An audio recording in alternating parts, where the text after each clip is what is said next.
Seeing the truth of life, a collective-eyed strain, and a grand dream.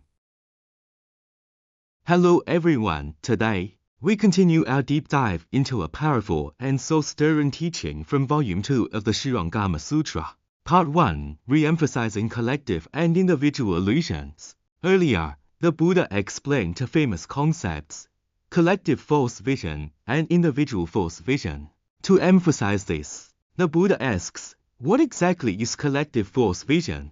Simply put, it is common karma. It refers to phenomena experienced and seen by an entire nation or region. For instance, all of us on this earth see the same mountains, rivers, and lands. This is collective false vision.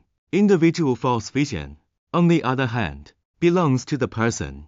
The Buddha used a vivid example, a person with an eye disease, a cataract or optical ailment. When they look at a lamp, they see a halo or circular shadow around the flame. No one else sees it, only they do. This is individual false vision. It is crucial to note that just because one person is ill, it doesn't mean the whole nation sees that halo. While both are karmic appearances, there is a clear distinction between common and individual karma. Originally, all of these are changing phenomena manifested through the spirit, the primordial soul. The spirit itself is pure.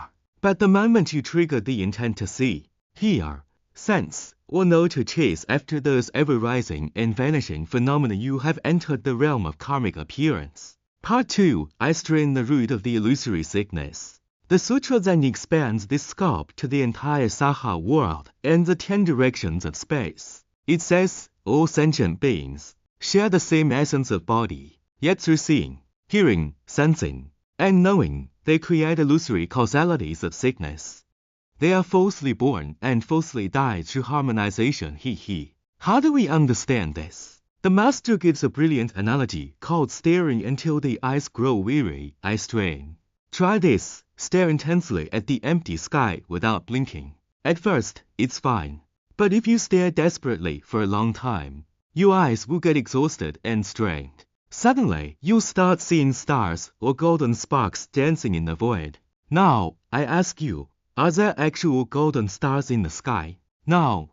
But did you experience them? Yes, you certainly did. We, as sentient beings, are exactly the same. Our wonderful bright true mind, the spirit, naturally possesses the ability to see and know. There is nothing wrong with that. The problem is that we spend every waking moment staring at this world through seeing, hearing, sensing, and knowing, doing it repeatedly and obsessively. Over time, this produces an illusory sickness. Doing it once won't make you sick, twice is dangerous, the third time, the sickness takes hold. This is the root of our illusion.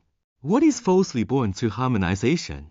Because you stare at something for too long, you harmonize with it. For example, if you look at a person long enough, a stickiness forms between your vision and that person, and delusion is born.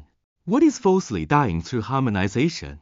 Eventually, greed arises. Greed is a bottomless pit. When it isn't satisfied, anger follows, leading to the creation of karma. When that karma plays out, the phenomenon dies or ends. These causes and conditions cluster together to create an appearance. And when they scatter, the appearance vanishes. Tragically, we mistake these eye-strained sparks for solid reality. Part 3, between union and separation, the perfection of body.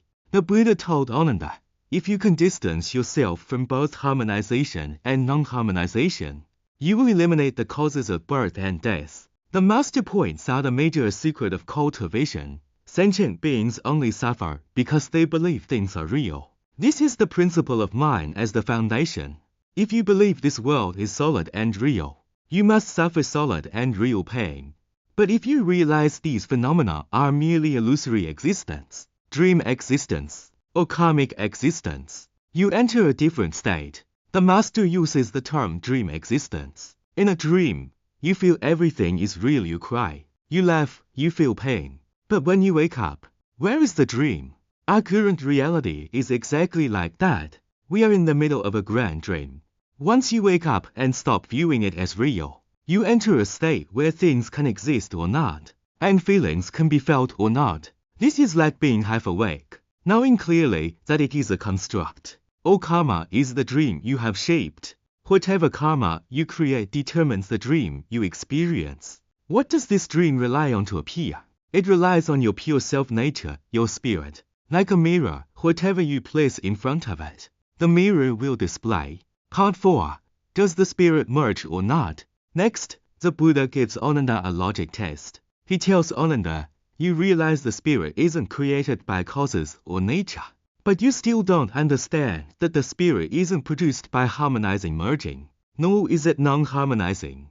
Buddha used 4 dimensions: light, darkness, openness, and obstruction.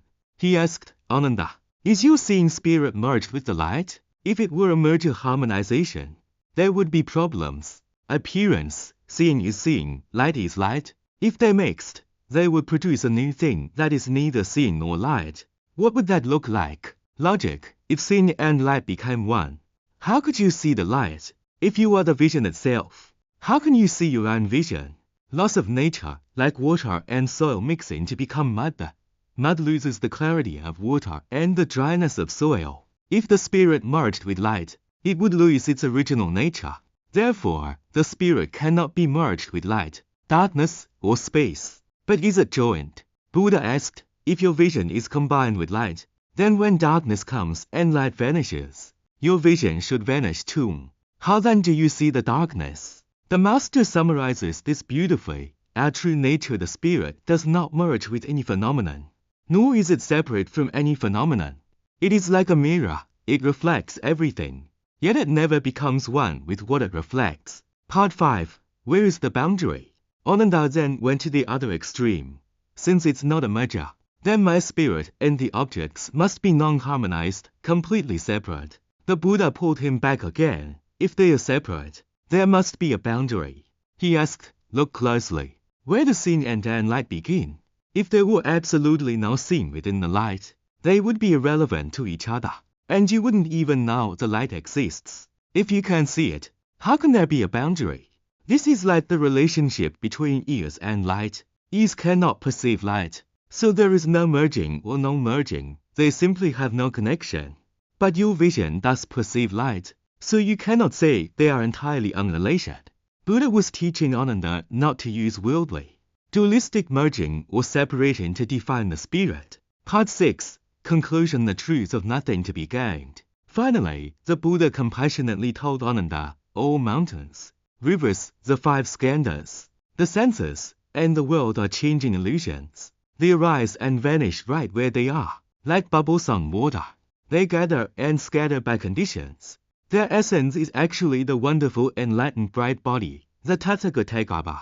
The master sighed, the greatest tragedy of sentient beings is not knowing that all birth, death, coming and going are dreamscapes manifested by the spirit. If you try to find a real birth and death or a real enlightenment within the spirit's essence, it is impossible. The phrase nothing to be gained, liao wu su oda, doesn't mean there is nothingness. It means that within the unmoving, undying true nature, there are no illusory phantoms for you to get or hold on to.